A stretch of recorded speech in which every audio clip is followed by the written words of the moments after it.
daming daming bunga oh. Daming bunga ng tawagin sa amin dito patag-patag sa kabalang oh. Dami niyang bunga oh. Ayan oh. Kinakain po yan.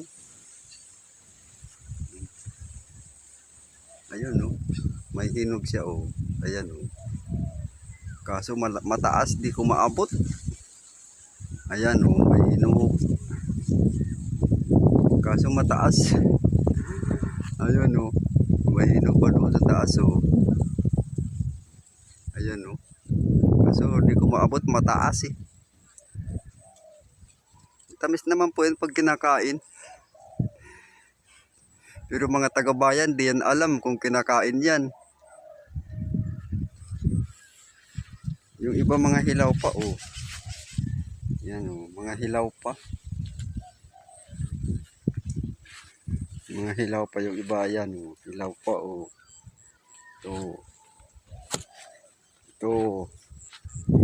Dami niyang bunga oh, ayan oh. Kaso mga hilaw pa, ayan. Sa taas oh. Kaso mga hilaw pa yung iba. Yung hinog di ko maabot.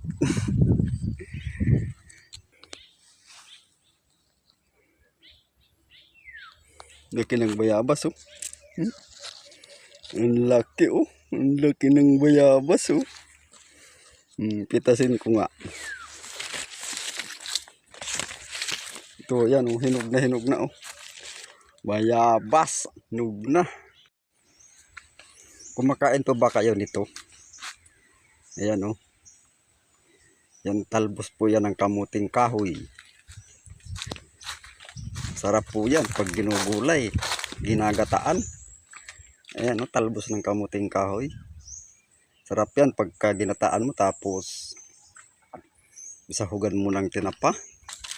Tapos may kaunting sili. Sarap yan. Pero sa ibang probinsya daw, hindi daw to kinakain eh. Lason daw to. Pero pagka natikman nila to, ewan ko lang.